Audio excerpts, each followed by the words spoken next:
Hello and welcome one and all. Right, in this video I'm going to be doing another book review, and as I said in my last one when I did Meg, a novel of deep terror, this time I will be doing The Trench, the sequel to Meg, a novel of deep terror. Right, without any further ado, let's get stuck in. The Trench. Released in 1999, The Trench is the third entry in Steve Alten's Meg series. The Trench takes place 4 years after the events of Meg, a novel of deep terror, where our protagonist Jonas Taylor is now married to Terry Tanaka and also working at the Tanaka Institute, where he is looking after the only surviving megalodon pup that was captured at the end of the last book and held in the Whale Lagoon. The book's prologue begins in the Mariana Trench with a submersible called the Proteus, which is scouting the seafloor for helium isotopes as the captain Barry Leese frets over the safety of his crew and takes the safe option of slowing the Proteus's speed to avoid the chances of colliding with a black smoker or hydrothermal vent, which would make a breach in the titanium hull, and the pressure change would kill everyone on board. Tension arises between Barry and Ellis Richards, the team leader, over the pace that the exploration is taking and going outside a projected timetable and delaying the Prometheus and the Epimetheus submersibles from doing their assigned tasks. On arriving to their designated coordinates, the crew begin to take samples from a vent near a clump of tube worms, and things go smoothly at first when a number of blips appear on the radar screen heading towards the Proteus. Barry wants to cease operations and retreat back to the safety of the Benthos, which is 6 kilometers behind them, while Richards refuses to retract the mechanical arms which are still collecting the samples, and he is insistent on securing before the unknown lifeforms collide with the Proteus. The blips become stronger and faster on the radar, indicating that the approaching objects are about 40 feet long. Then Barry ignites the lateral thrusters, which turns the Proteus counterclockwise and almost tearing the mechanical arms off and losing every sample collected in the process. He then takes the Proteus to its top speed of 1.8 knots in an effort to get within visual range of the Benthos, when it goes quiet and it's followed by a sudden jolt and the crew are thrown around from the impact. As Barry tries to regain control of the Proteus, only to discover the controls are not responding and a plate of the hull is loosening from the attack. But now the Benthos is in sight, so Barry puts out an emergency radio call to the Benthos to open its hangar doors, while the geologist of the team, Linda, tells him it takes 5 minutes for the Benthos to flood its chambers.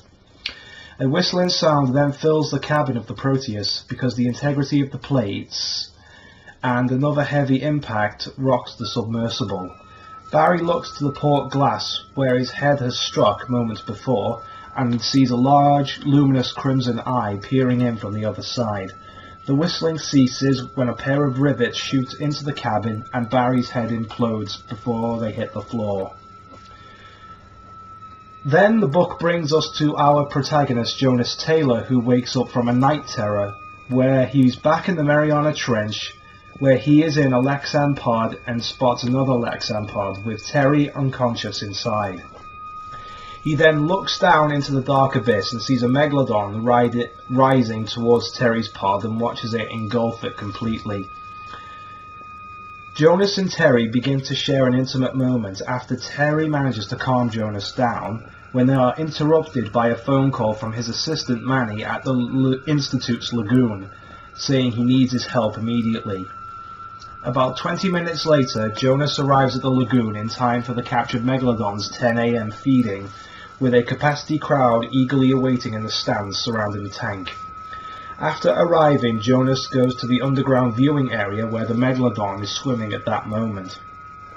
The Megalodon, nicknamed Angel, is now fully grown and 75 feet long, making her larger than her mother as well as proving to be much more vicious.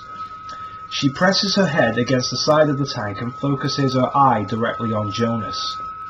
Then Angel disappears and heads towards the canal where a large side of beef is attached to an A-frame above the lagoon. Angel explodes from the water, taking the food in a single bite and severely bending the A-frame in the process. Jonas and Manny discuss Angel's behaviour when it's pointed out that Angel has been ramming her head against the doors that lead out into the open ocean, and it becomes clear that she wants out. I must admit, after reading the first book, I jumped into this with bated breath, and I was not disappointed. The story begins with our hero from the last book, Jonas Taylor, and his life being in a right mess. After successfully killing the Megalodon in the first book, he captured her remaining offspring, a female pup, to go and put on display at the Tanaka Institute. He's married to Terry and everything seems to be going great. But then lawsuits start to roll in, and with the families and friends of all the victims of the Megalodon from the last book all looking for compensation. Jonas, Masao and the Tanaka Institute are easy targets because of their attempt to capture the Meg instead of outright killing it, which in turn allowed the body count to rise. Jonas is now trapped at the Institute, displaying the Megalodon, when every penny's going straight to another settlement.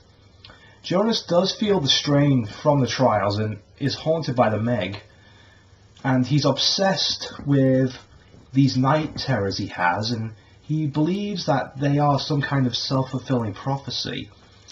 All this does put a strain on his marriage to Terry, and disaster strikes further as Jonas predicts in the book that Angel becomes too large to imprison. Eventually she does smash out of the lagoon and enters the open ocean, and Jonas is kind of drafted in by the new owners of the Institute to go after Angel and recapture her, but everything is not as it seems. Excuse me. Now, sequels are often a difficult thing to get right. The questions that usually arise are, can the second installment recapture the magic of the first, still be fresh, and can it stand on its own if you're not familiar with the first book? Fortunately, Steve Alten's second outing in the Meg series kind of does everything right. You get more about what was great with the first book. You have the characters, the little pieces of marine biology, spectacular pieces with the shark on human moments, as well as a general upscale of stakes across the board, as well as some new ideas and concepts. Some do survive to take their place permanently in the Meg universe. Some are devoured by the Queen of the Seas by the book's end. So if you thought the first book was a nice idea which ran its course after about 400 odd pages, I have to say to you, think again. The Trench does have some surprises still, and quite a few twists that you don't see coming. Okay, now here's the nitpick section. I do have a couple of things to address, as well as a few praises this time round. The first one would have to be Terry Tanaka. Personally, I love how Steve Alten has grown and developed her character in this installment. Between the first book and this one, she is a much stronger character than before and more willing to take action, given the kind of situations she's placed in throughout the Trench. Even before the events of the Trench, both her and Jonas suffer great emotional trauma with the loss of their first child that died in the womb at 8 months. And this, as well as a few other events, are thrown back in her face by the antagonists of the book, Benedict and Celeste Singer, to hurt her. And the way that Terry bounces back is nothing short of inspirational, and at times she is much more of an interesting character than Jonas is. So, props to you, Steve. Okay, the next thing on my list is kind of a nitpick, and surprise, surprise, it's Bin Laden. Are you surprised, people watching? To be honest, I was too. Bin Laden is named in the book as one of Benedict Singer's financial backers for the expedition into the Mariana Trench to collect rocks which contain the rare gas helium-3, which they need to create fusion, which can also be weaponized. His inclusion in the book seems like he was thrown in at the last minute to try and make Benedict a bit more imposing and a threatening antagonist. Okay, the next one is the new creatures. This is not a bad thing that we now have some new threats, because this adds variety instead of just having the Meg and the human characters in the book. It also adds an element of mystery as to what else lives in the trench besides the megalodons. Here we go with one of the things that I absolutely detest in this book, Celeste Singer. I absolutely hate her as a character. If you thought that Jonas's wife from the last book, Maggie, was bad, then Celeste Singer makes her look like the innocent girl next door. I can also extend this argument to Benedict Singer, who at times comes off as a bit one-dimensional instead of being the multi-level personality he tries to present. So, in conclusion, the Trench overall I think is a great follow-up to Meg, A Novel of Deep Terror. It has more character development, more action, more emotional drama, and surprisingly some elements of espionage which has been worked into an already thrilling story. I'm not going to spoil the ending, but I will admit that this book had me hooked just like the first one did. In fact, after reading this book, I jumped straight into the third book in the series, Primal Waters. So if you haven't read any of the Meg books by now, I've got to say again, give them a look, you're not going to regret it. Now, The Trench is available in paperback, hardback, all ebook formats, and audiobook from all good bookshops. And that's it for the Trench review. Next time, I will do this, Primal Waters, the third entry in the Meg series. And once again, thank you very much for watching. Until next time, goodbye!